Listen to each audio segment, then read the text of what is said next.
In the late summer of 1918, the 2nd Essex had been fighting on the Western Front for the best part of 4 years. What they couldn't know is there were barely 100 more days of fighting ahead of them. We shouldn't, however, be tempted to think of the end of the war as a foregone conclusion. There was plenty of hard fighting ahead, and the men did not know that the Germans were close to collapse and that the war would be over by November. Under Lieutenant Col Maitland MC, the 2nd Essex had returned to the line in the Ris de Vinage area in August, and they'd spent most of the summer in and out of this area. During this period, it was felt that the German positions opposite them were very quiet, and patrols were sent out to confirm the situation. Patrols found that the previously identified German machine gun posts were actually empty, so the battalion pushed forward to occupy a line of shell holes 150 yards ahead, and this was later reinforced by another patrol. However, its movements were continuously hindered by heavy artillery as opposed to machine gun fire. The next day, the Germans had been reported to have vanished from Paco Wood, and patrols continued to push forward and ultimately reached Le Cornet Malo, which is a village just on the right-hand side of the slide here. It's also a village in which there was events in 1940, which perhaps we'll return to in a later video. But they reached Le Cornet Malo without discovering the enemy. Then on August the 7th came the order to advance into and occupy these positions by 9:30 AM in the morning. And the battalion achieved this and dug in, but again were taking heavy artillery fire. Later on the 7th of August, there was another forward movement tried, but they couldn't make it forward as the battalions on the flank were held up. Now on the 8th of August was the day upon which the Battle of Amiens opened, which was the beginning of a massive Anglo-French offensive, which basically continued until the war finished. On this day, the Essex tried another movement forward from these positions, but were again held up. But this time, they were actually held up by machine gun fire from forward houses and snipers posted in the standing corn. So the German army, they had found the German army now. And during their attempts to move forward on the 8th of August, the battalion suffered 25 casualties. Now the following day, they were able to advance slightly, but then the battalion was relieved, moved back into support areas, and was tasked with improving the trench works behind the front line. The brigade sector ran approximately 50 yards west of the River Turbant and was established on the riverbank, and whilst in these positions the Essex were actually attacked, 2 of the men being killed.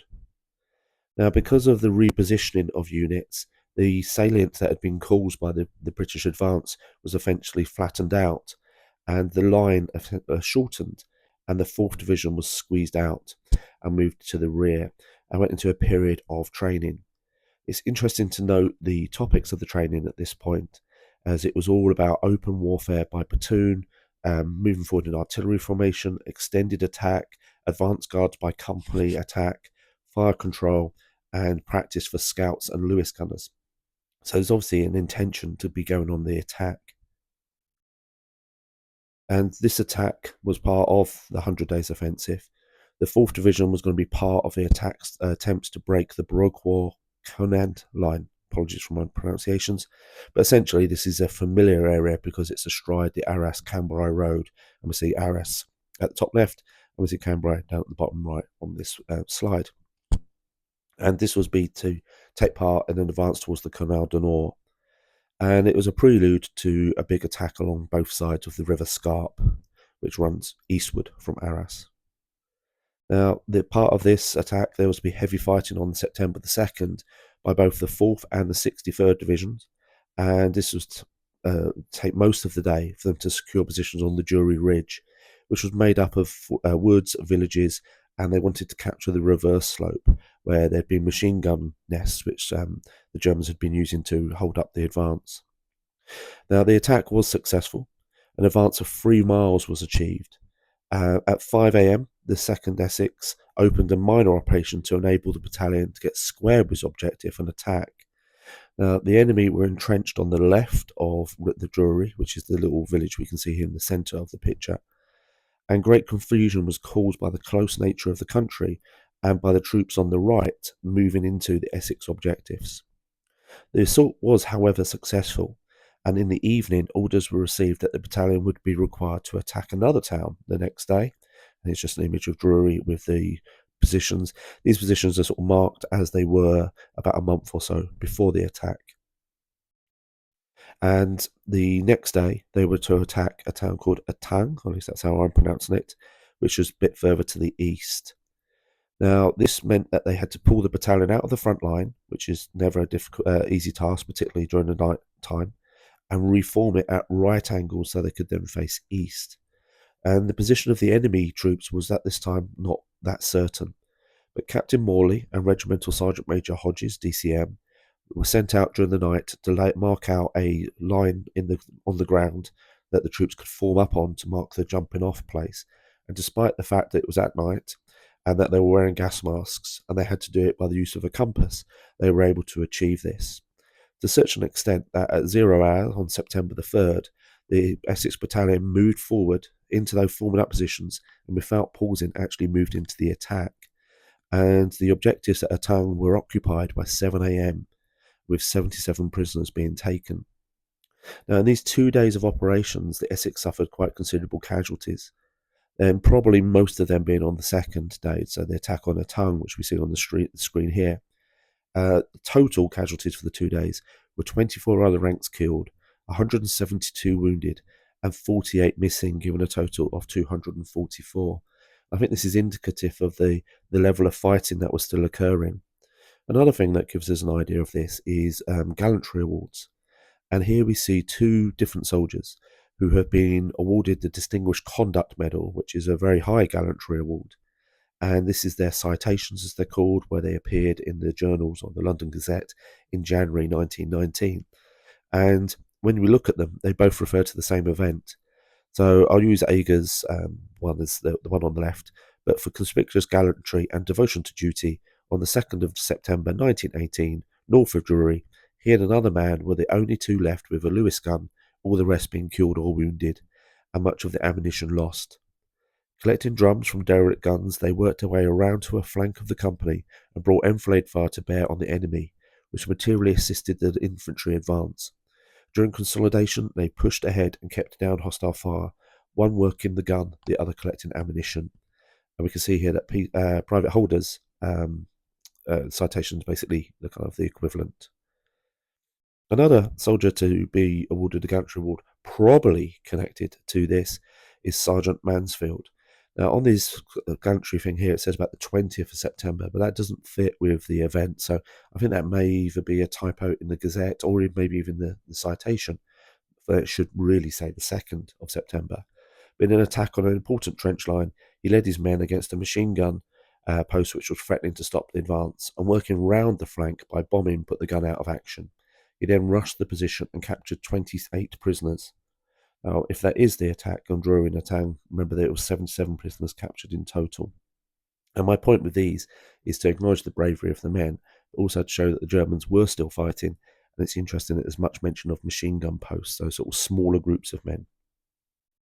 Now, the division was taken back out of the line after this, but as with the speed or the tempo of the advance, they were to come back in, and this was to occur around October the 3rd. They were in the front line, and interestingly, the Germans counterattacked at this point at 6 p.m, but were easily driven off. And again, because of the tempo of things, the battalion was again relieved and brought out of the line. Interestingly, they were relieved by the Canadians, and there's a lot of sources that show that the Canadians were often used as sort of shock troops for attacks. So we are coming towards the end of the war, but the 2nd Essex have got one final fight in them. And this was being to the neighbourhood of a city called Valenciennes, which I'm sure I've mispronounced, and this was to be part of the preliminary operations to set up the Battle of the Sambre, the last major general action of the war on the Western Front, which runs from the 1st to the 11th of November. Probably famous for, in some ways, it's famous for a number of things, but this is the battle in which Wilfred Owen, the famous poet, was to be killed.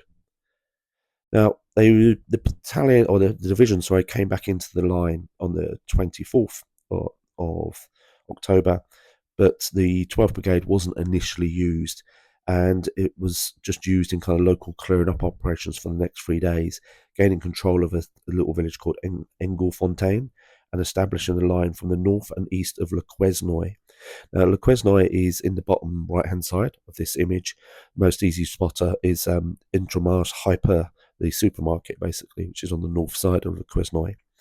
And the line was to come up past a place called Sepems and towards Artes to a place called Famars. And Famars is just up and left of the little pink logo. So we can make a sort of an imaginary line across there. Now, the brigade was put into the line at 7 a.m. on the 25th upon a 2-battalion frontage and an effort to keep the enemy on the move and secure the village of Querenaing, basically the place at the bottom there, and the Famars Road, which is the road kind of running northwards, running northeast as far as the halt at the level crossing over the railway, which is pretty much top centre of the image there. Now, the Essex Battalion were on the left and the 2nd Lancashire Fusiliers were on the right, with the King's Own in reserve. And the Essex had 2 companies in front, B and D, and then it had A and C in support about 200 yards in the rear. Now, the operation was designed with 2 objectives. The first was to secure the enemy trenches and then the road system south of the railway line, so pretty much covered by the image that we can see here. The initial barrage consisted of 18-pounders and had a stationary barrage for 9 minutes before it started to move into a creeping barrage, moving forward with the infantry following on behind it. And the reports say that it fell directly onto the first objective, but was quite effective in many ways. But the other thing was there was not many Germans there. It was claimed that there was only 1 man there and he had been killed. The barbed wire that was in front of the trenches, because it fell onto the objective, is my reading of the situation. The barbed wire was untouched, but because there was no Germans there, the advancing British troops were able to find gaps that the Germans had made and follow those through. Now, as they approached the second objective, the Famars Road, the enemy resistance started to kick in, and some Germans were met, but they were dealt with, as the regimental history describes it. And at this point, patrols were pushed forward to the Valenciennes-Le Quesnoy railway line, and a post was established. And we can see that railway line starting off in red at the bottom right, and you can follow it through into the centre top of the image.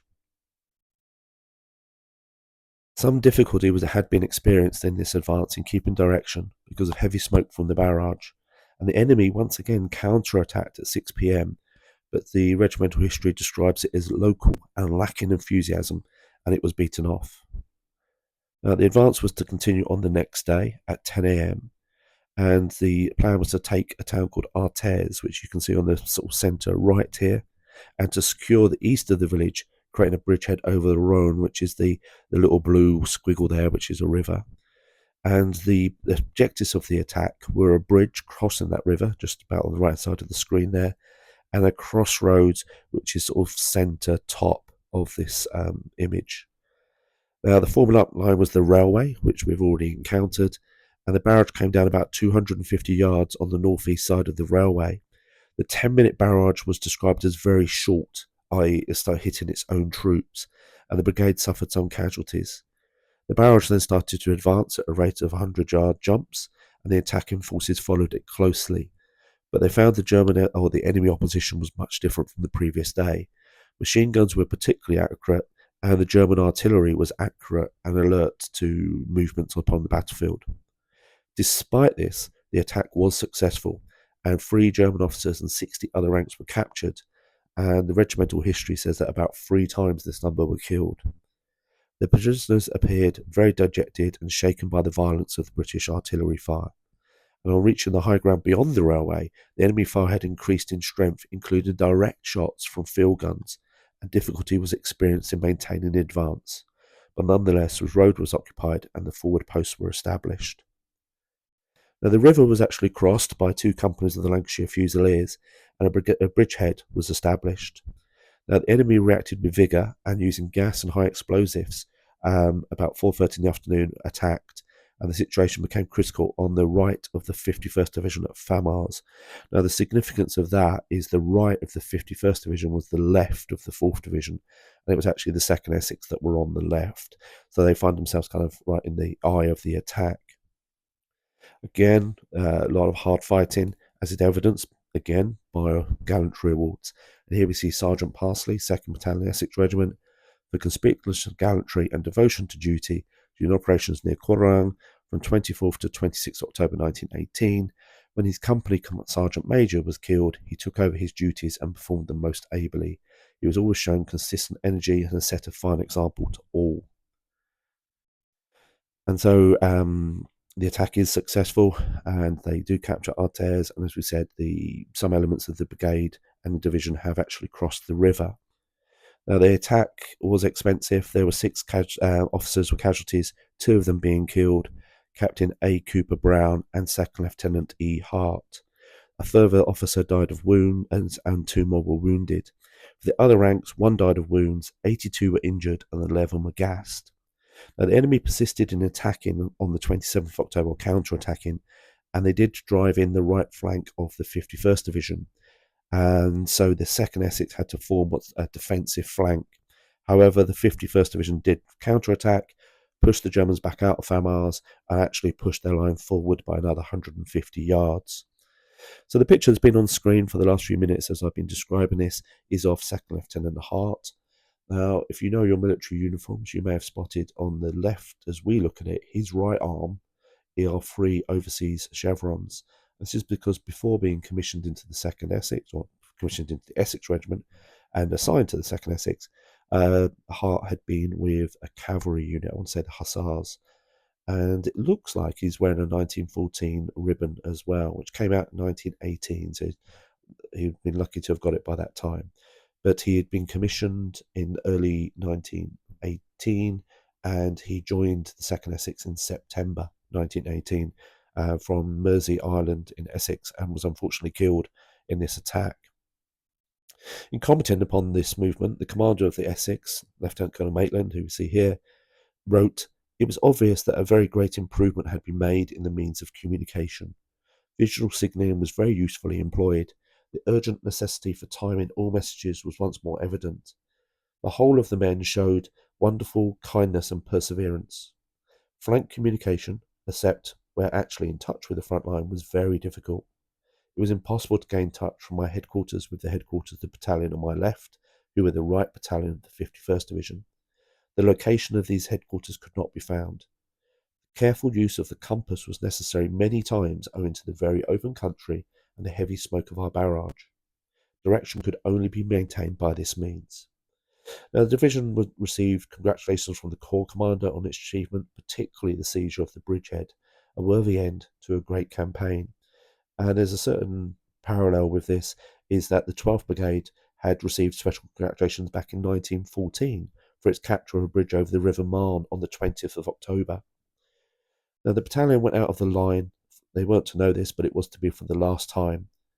At the beginning of the month, on the 1st of October, the strength of the battalion had been 41 officers and 710 other ranks, many giving us a total of 751, many of these kind of recent reinforcements. By the 31st of October, it contained 37 officers and 607 others, giving a total of 644. Now, you could say that's a net loss of 107 for the month's fighting, but there had been reinforcements coming into the battalion during this time. Among the many not to see this day, though, was Company Sergeant Major Short.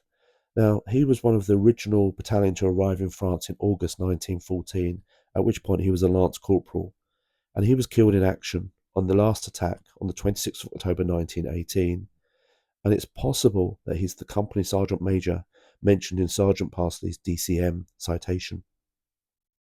Another figure from the battalion's history to die during this period was Brigadier-General Lumley Jones DSO, who obviously had a shortened nickname, which was Lumpy, and he, again, with Short and many others, had come out with the battalion at the start of the war, and he had ended up commanding the battalion during the battles at Second Ypres. We covered that in previous episodes, and he died on the 14th of September 1918 from pneumonia, at which point he was a Brigadier General.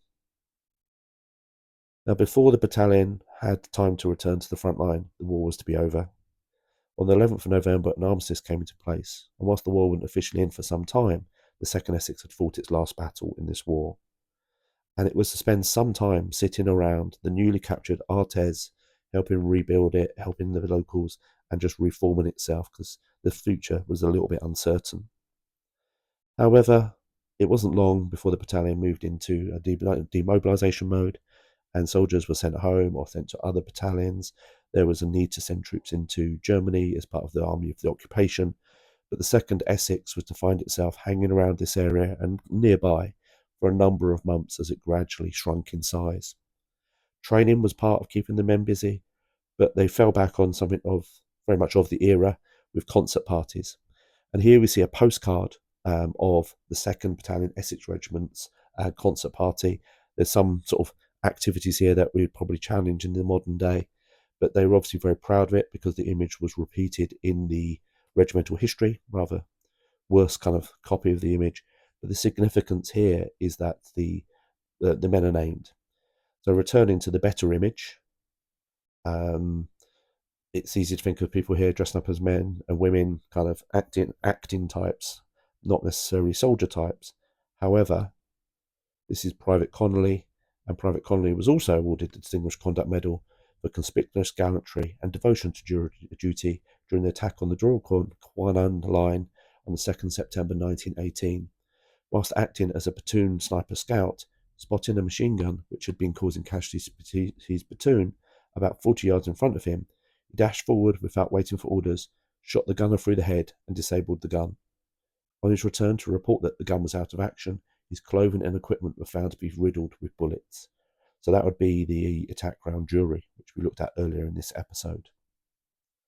A couple of other people in this concert party. I haven't been able to find what their military medals were awarded for, but we have Lance Corporal Etaing and Lance Corporal J. Dick, who have both been awarded the military medal for gallantry.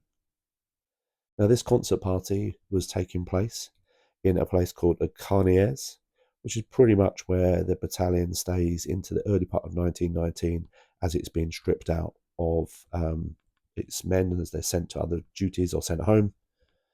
And there's a certain kind of symmetry or irony, whichever you think is the best way to describe this, because this area down here, Esnes, is where the battalion first came into action in August 1914 as part of the Battle of Le Cateau. And we can see there Esnes, and we can see to the north of it, it's B Company Essex Regiment, A Company Essex Regiment, etc. That would have been covered right back in the early episodes of this series. And so those men that had come out in August 1914, pictured here in Ipswich before they, Norwich, before they moved into the Western Front, had experienced a lot. The British Army had evolved a lot as well. And whilst perhaps a soldier from the Napoleonic era would have recognised these men sitting in Norwich, a soldier from the Second World War or more contemporary eras would have recognised them now with personal protective equipment, i.e. Helmets to protect them. The rifle had been adapted, so it can now fire rifle grenades, but like we have rifle grenade launchers. Each section had an automatic weapon, the Lewis gun, and we've seen from the DCM citations, etc., the importance of machine guns. So I think it's very interesting to see how the army had evolved in that period. They'd learnt a lot, but they'd also paid a lot. And looking at the Commonwealth War Grave Commission's database, which you can sort of work through, and this is an Excel spreadsheet I downloaded from it, we can see that the best part of 1,500 deaths had been listed with the 2nd Battalion Essex Regiment from the start of the First World War. And you can see there that they do continue afterwards with men dying of wounds or illness, and that the eligibility period does run on into the 1920s. But then we can see here that Private Sissons is sort of the last 2nd Essex soldier to die within the actual time of the war, the 11th of November 1918. And almost just one or two from the top, depending on how you count them, we can see Company Sergeant Major Short, who, as I said to you, had come over with the battalion. He's probably one of the men in that photo from Norwich earlier as a Lance Corporal. So over the however many videos there have been, I've lost count, we've been looking at the history and the story of the 2nd Battalion Essex Regiment. I'm conscious that sometimes it's been easier to follow the stories of officers. This isn't a photo of the 2nd Battalion, it's of the Reserve Battalion, the 3rd Battalion, but many of the men in this photo had served with the 2nd Essex, and we've covered their stories before. I've really enjoyed making these videos about the battalion at war. I hope you've gained something from them, enjoyed watching them. If you have, please do the obvious like, subscribe and comment. Something you may wish to comment on is I've been trying to work out what to do next. I have probably 3 plans. One is I might look at the field ambulance units of the Royal Medical Corps. The second one is look at the battles of Ypres, first Ypres, second Ypres, and so on. Third one, possibility, I've already done a little bit of this. The 2nd Battalion Essex Regiment was to take a major part in the Second World War. So maybe that's where we could go next. So thank you for watching. If you've made it this far, perhaps drop a comment and say what you think we should do next. But I'll probably have a little bit of a break before I do that. So thank you for watching. Like, comment, subscribe, etc. And I will see you at some point in the future.